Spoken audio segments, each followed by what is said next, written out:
you're calling. Let me be walking by the wire, and let the song find me. Let me find the song the ancients whispering, my spirit listening.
I'm cracking the window in the corner of the room, the one you got busy and forgot about. I've cracked it, and the freshness rushes in. You know what I'm talking about. It hits you differently, that breath. You feel the pull of the open air. The spirit in you is drawn, so drawn to the magnetism of freedom. Its open sky beckons, and you move towards the polarity. Your heart slips through this crack in the window. She elevates while you continue to run around inside, doing all the things. Now it's all you can do to keep yourself from using these chicken wing scapula bones tucked obediently against your upper back, to keep them from ruffling out those bright, enlightened wings and launching from that open window with your entire self. Heave ho out into bright sun and deep, undiluted blue, to remain adrift with no good reason, rolling, somersaulting in open sky for so long that you watch stars rise and fall, and you become the night. You are now the spaciousness in which we all fall into as we lay down to submerge ourselves into dream. You know yourself as everything. A blissful absence of polarity is yours, and you dwell in it. There's no turning back. Laundry will get done, toilets and bodies all scrubbed.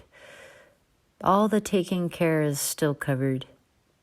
You spin to the daily rhythms of earth as always, yet never like before. You know now. You can't not know now that there is this life here, and you are more. Where once you may have trudged through a day, it is noticeable now how organically you dance.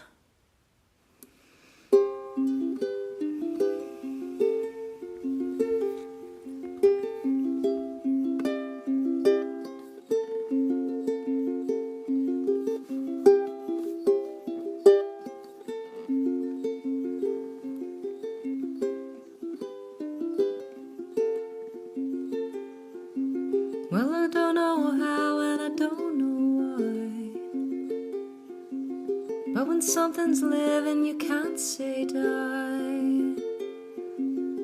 You feel like laughing, but you start to cry. I don't know how and I don't know why.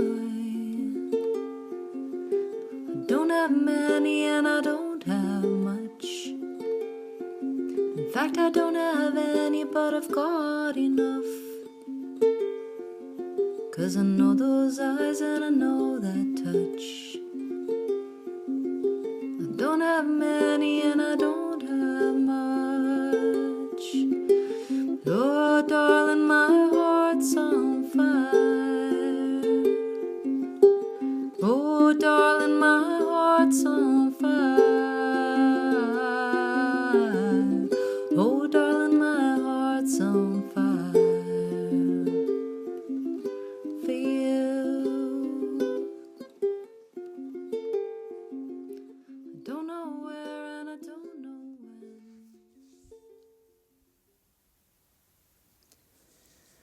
When asked to look under the hood of their behavior and how they operate, many of my loved ones conclude that fear appears to benefit them greatly. It has, for example, kept them safe. It has kept their families together through suppression of emotion. It has prevented people they prefer to keep close to them from rejecting them. Some tell me they have produced legendary music, art, other creative projects by letting fear motivate them into exhaustive action that they believe they would not have rallied with otherwise. Is it true, though? Is it true that fear makes us run faster, perform better, produce more? In 7th grade, I had a friend get hit by a train. He had enough time to jump back up onto the platform, free and clear of the oncoming locomotive. 2 of our other friends did make it. His fear, though, was such that it weakened his body to the extent that it couldn't perform properly to save itself. He perished. Fear is often like that. Extenuated, it can be paralyzing. More subtly, it can be inhibiting on so many levels.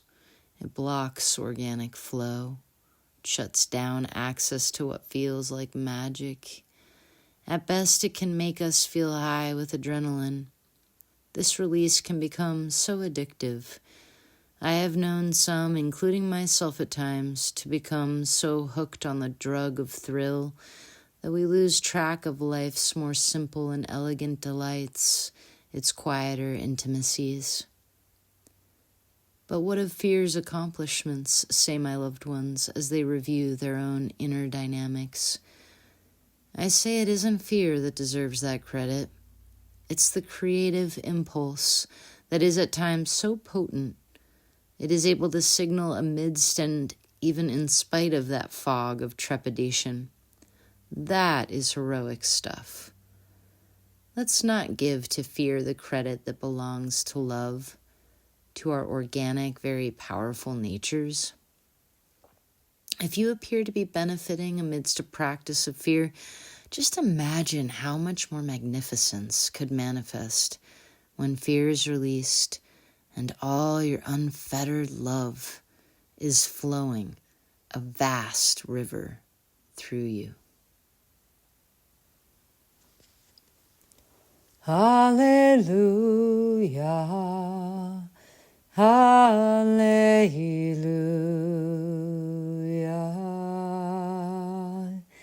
hallelujah, hallelujah, hallelujah, hallelujah, hallelujah.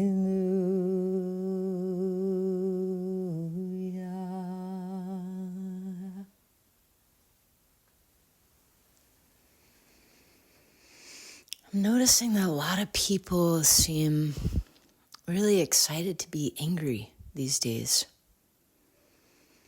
It's like it's in vogue. It's in vogue to express it, to pull it up, Make it known, reveal it, take it out from its hiding place. And I'm all for that element to no longer suppress emotion in that way that we have so many times been taught in our culture. That part is so healthy. And at the same time, to simply settle for anger and not learn how to move it effectively out in ways that don't burn.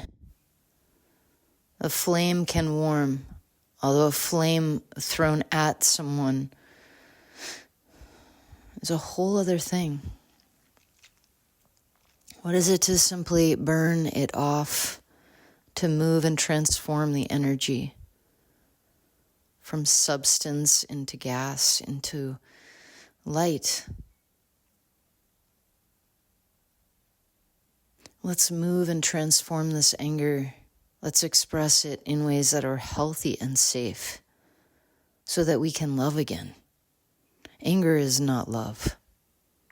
It is not. It is resistance to what is. Keeping that bottled up makes us ill. Chronically resisting life makes us ill.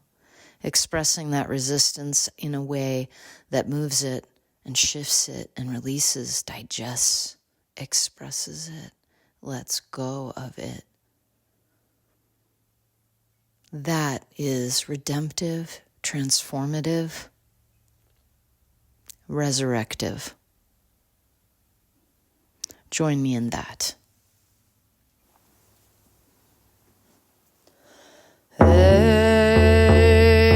y'all. Hey, y'all. Hey, hey, why? Oh, hey, y'all. Hey, y'all.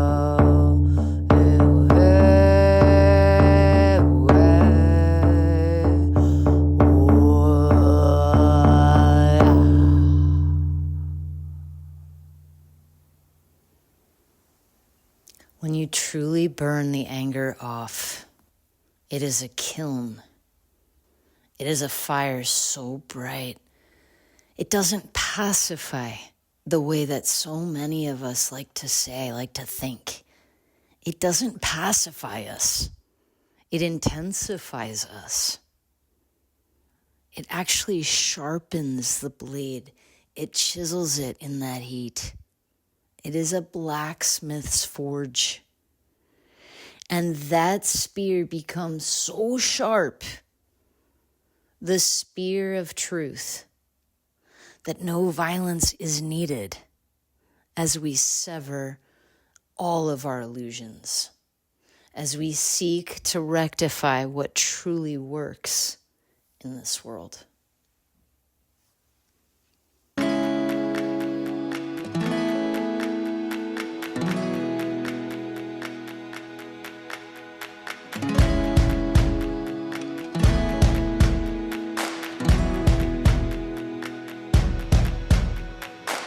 This journey's got me bleeding, a certain kind of feeling. But I can never leave it. Good God, I know I need it. Arrows come straight for my heart.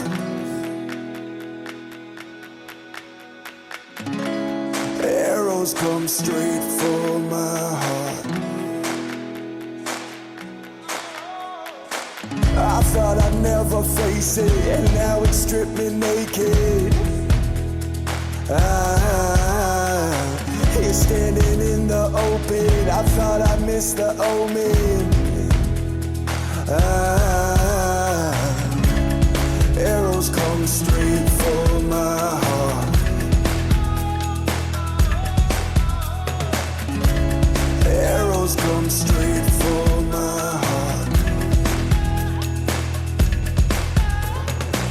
The dark is all around me, but I'm so glad it found me. Yeah. Over the moon and through stars.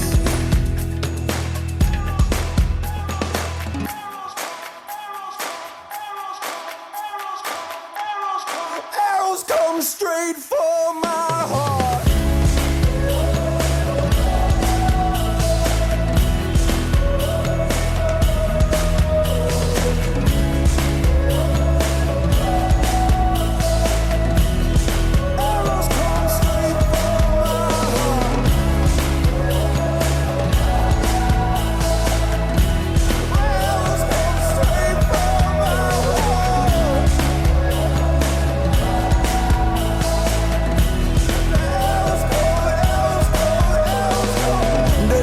Is all around me, but I'm so glad it found me. Yeah. Over the moon and through stars. Arrows come straight for my heart. Arrows come straight for my heart.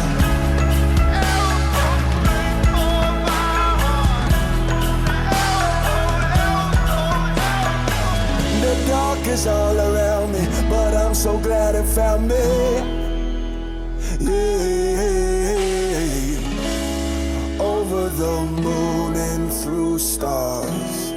Arrows come straight for my heart.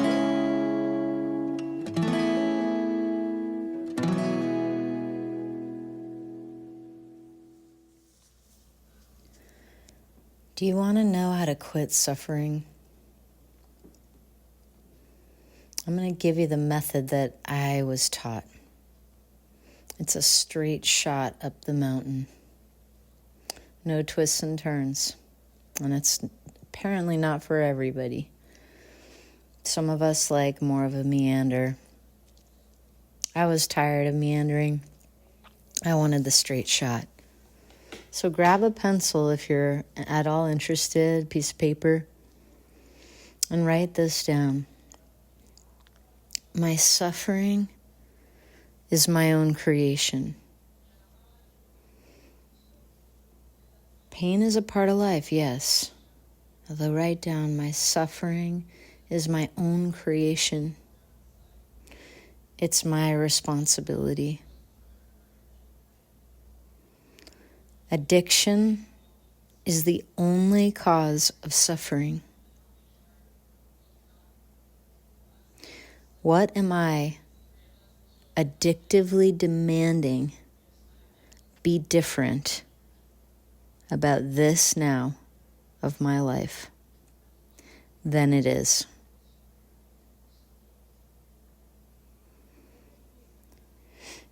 That right there is the formula. And when you discover what it is that you are addicted to being different, that you say no to life about, when you discover that, you can then do something about it. You can breathe, you can release that tight grip that says no, and turn it into an acceptance, a yes. This is what it is. There is no fighting with what is. We can seek to change it, sure. The way the Serenity Prayer describes, there are aspects we can change. There are parts we cannot. When it comes to other people, it's not in our jurisdiction. We often pound our fists against others' behavior, judge them, yell at them, try different means, all of which are more about power over, and none of which really bring about peace inside of us. It's a whole other thing when you address the addictive element.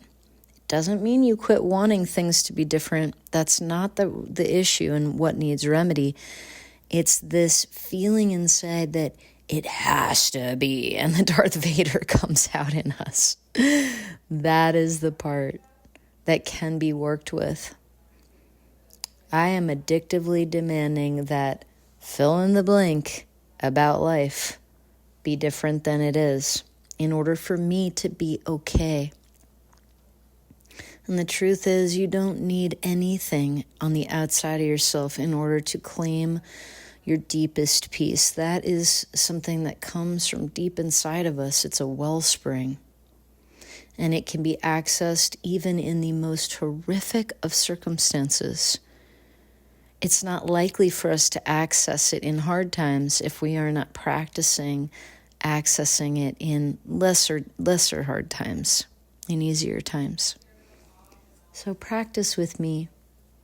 I'm suffering right now. I feel negative, or I feel judgy, or I feel angry, feel sad in a dismal, really dismal way. What am I addicted to? What am I demanding be different? And what am I telling myself I need to be different in order for me to be okay?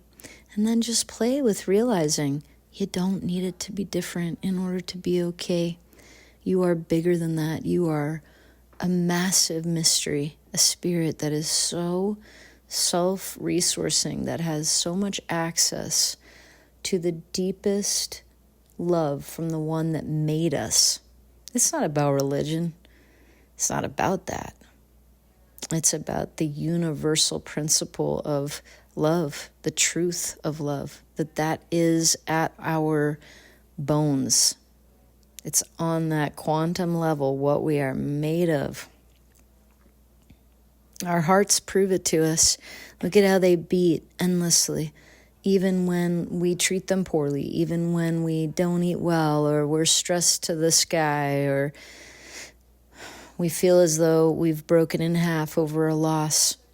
No matter what, our hearts just do their darndest until they simply cannot anymore.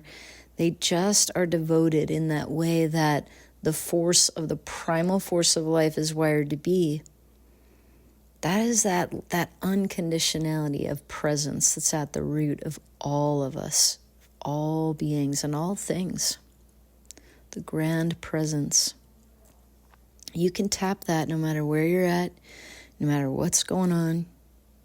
It is the true Redeemer. It's the Redeemer I worship because it's always there for me, and it always has been, even when I didn't remember, even when I didn't know. As soon as I chose to lean into it, it was always there. It's something that has never let me down. And I give my loyalty to that. And I invite you to do the same, discover it. If it feels like it doesn't work, you haven't surrendered your addiction yet.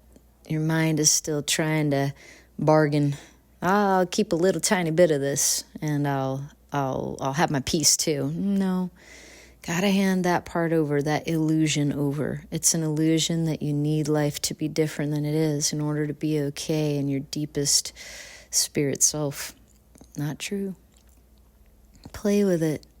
If you're interested, if this calls to you, if you're hurting so much, play with this. What am I addictively demanding be different than it is about my life right now? That is the cause of your suffering. And you can let it go. You're superhuman like that.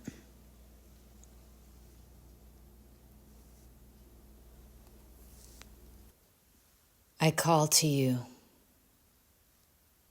I call to you from the end of a long jetty, standing on the last piled up stone that is already submerged amidst the wild wind and whipping waves.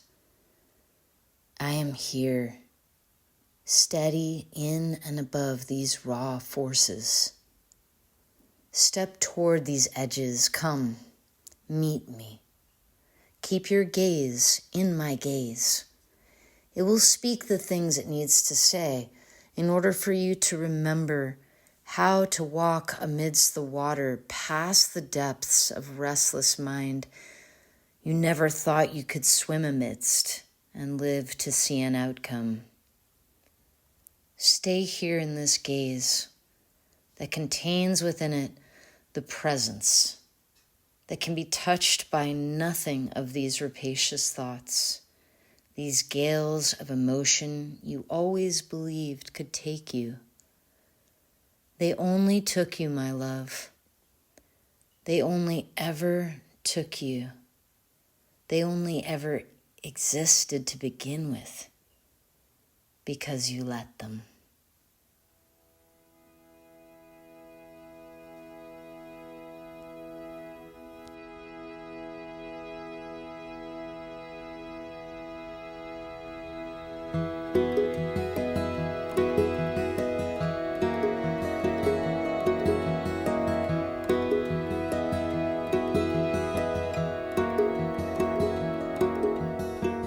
If I could wait here for you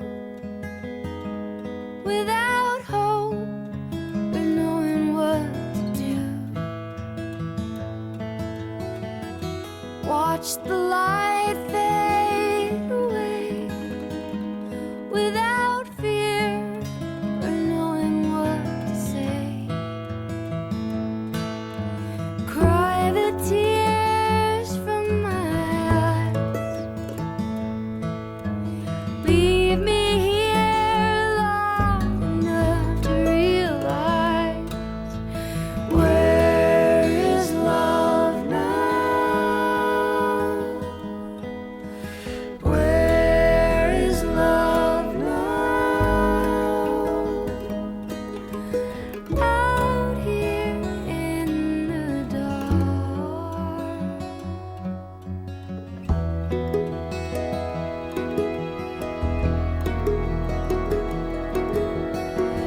If I should hold all my dreams through the night, oh, the way life sometimes seems. And if I can't see which way to go, I'll stay lost in silence till I know. Cry the tears from my eyes, leave me here long enough to realize, where is love now? Where is love now? Out here in the dark.